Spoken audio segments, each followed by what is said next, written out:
쳐십니다.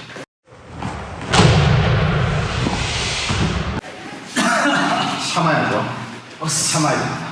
스승으로서 제자의 풀로우킥을 몇 번 받아보도록 하겠습니다. 돌려차기에서 로우킥에 대해서 좀 설명을 해보도록 하겠습니다. 이런 자세에서 이렇게 다리를 돌려서 차는 걸 돌려차기라고 합니다. 돌려차기는 워낙 운동마다 어디든지 다 있는 기술이고 쓰는 노하우가 많습니다. 쿠도는 기술의 특징이 말 그대로 비어있는 길이라는 이름답게 뭐든지 사실 다 해도 돼요. 다 해도 되지만 가장 연습했으면 좋을 것 같은 것을 기본기로 정해두고 연습을 하고 있는데 좀 설명해 보도록 하겠습니다.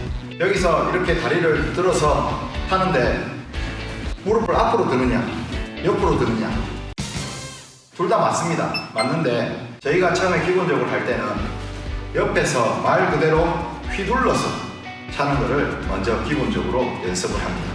옆으로 들어서 휘둘러서 찹니다. 제가 방금 탈 때 발이 거의 육과지 가도록 찼어요. 이렇게 차는 경우가 있어요. 근데 발은 관통력이라 그러죠. 지나가도록 차주셔야죠. 그래서 발을 무릎을 좀 깊숙하게 넣으시고 차는데 무릎을 짧게 넣으면 말 그대로 약간 스피디한 발차기를 할 수도 있습니다. 근데 무릎을 넣는 발차기는 상대가 들어오려고 하는 힘을 억제시키는 능력이 있기 때문에 발차기를 깊숙하게 집어넣어서 찹니다. 스타트를 편하게 만들어주기 위해서 스타트 기어를 발동시키는데 그게 발목입니다. 그래서 뒤꿈치를 들고 있다가 튕기듯이 들어줍니다. 처음에 발목을 튕기지 않으면 상체로 모션을 주게 됩니다. 다리를 들어 올리기 위해 이렇게 다리를 주면 상대가 낌새를 잃기도 힘들어지겠죠. 들어서 말 그대로 무릎을 깊숙하게 넣는데 자기 중심만큼 넣어주세요. 호흡에 찰 때는 좀 더 크게 과도한 액션으로 연습을 해야 실전에서 좀 더 간략하게라도 나옵니다. 그래서 여기서 들어 올려서 휘둘러서 차는데 펴질 때 충격을 전달하기 위해서 차고 접습니다. 여기서 차고 이렇게 돌아버리면 실전에서는 돌아야 될 때가 분명히 있습니다. 근데 연습을 할 때는 발을 컨트롤하는 능력을 키우기 위해서 여기서 차고 접습니다. 다시. 자, 이걸 기본으로 해서 오늘은 로우킥에 대해서 설명을 좀 해보도록 하겠습니다. 발차기를 할 때는 무조건 중단을 많이 연습하셔야 됩니다. 마찬가지로 미트를 차거나 샌드백을 찰 때도 미들킥 위주로 연습하는 게 좋은데 모션을 미들킥 위주로 통일을 합니다.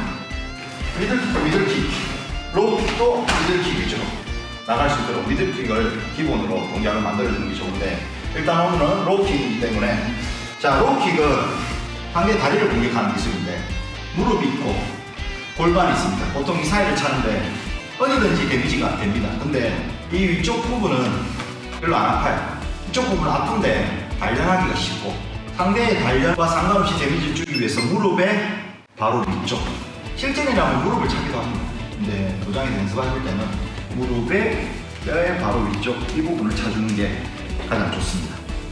정강이로 차느냐 발등으로 차느냐 물어보시는 분들이 많은데 발가락 끝이라든지 발목은 관절이기 때문에 부딪히면 제가 부상 위험이 있고 동작이 제한을 받을 수 있기 때문에 발등도 괜찮고 정강이도 괜찮아요. 근데 정강이가 아무래도 뼈 부위가 길고 그 다음에 단단하기 때문에 정강이로 많이 차는 걸 추천합니다. 그 상태에서 무릎을 집어넣는데 여기서 무릎을 들어서 쭉 들어가서 차는데 이때 무릎이 이 정도가 아니라 상대를 좀 더 무릎이 좀 더 들어간 상태에서 임팩트 될 수 있도록 연습을 하는 게 좋습니다.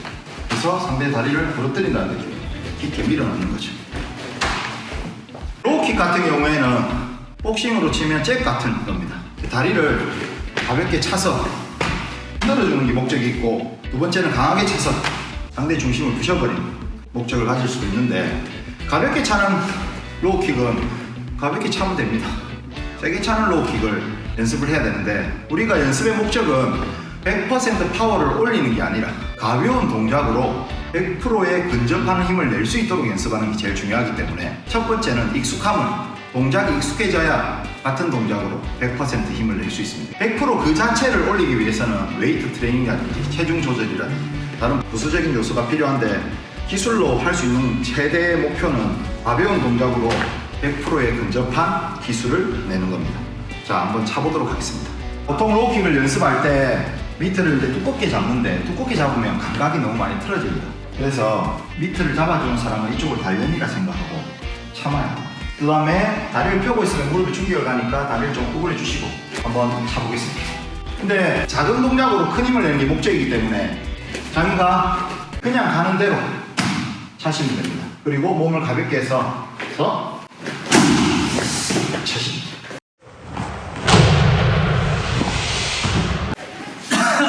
참아야죠. 참아야 됩니다. 다시 한 번 더. 그래서 몸에 힘을 빼시고.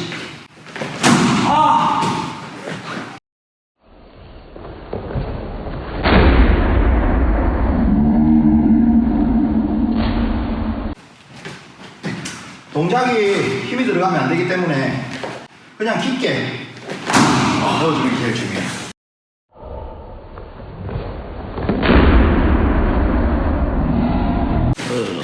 이제는 저희가 맞아보는 시간을 좀 가져보도록 하겠습니다. 차는 것만큼이나 받는 것도 중요한데 로우킥을 말 그대로 많이 맞으면 단단해지는 겁니다. 근데 찰 때 아까 노렸던 부위를 계속 차게 되면 이게 인대가 걸리는 부분이기 때문에 이게 단련보다 상처가 좀 많이 납니다. 그래서 근육 부분을 차면서 단련을 하는데 가볍게 잡으세요. 차줄 때 보통 이제 이렇게 힘을 줍니다. 근데 그거는 다른 거예요, 실제랑. 왜냐하면 실제 이렇게 할 마음이 있으면 이미 맞는다는 걸 알고 아니면 이렇게 할 시간에 커팅 시키면 됩니다. 근데 실제에서 우리가 로우킥을 맞았을 때는 아무 생각이 없이 맞았을 때를 대비하는 거죠. 그래서 로우킥을 찰 때 아무 움직임 없이 그냥 받아야 돼요. 무슨 말인지 알죠? 그래서 제가 이제 스승으로서 제자의 풀 로우킥을 몇 번 받아보도록 하겠습니다. 하나, 둘, 셋. 그렇죠. 이런 식으로. 그리고 맨 다리를 차다 보면 대부분이 정강이가 아파요. 정강이가 아픈다는 거는 단련이 안 됐다는 소리죠. 앞에 그 단련된 모래주물이라든지 그런 부분을 충분히 찾으면서 단련해 주셔야 됩니다.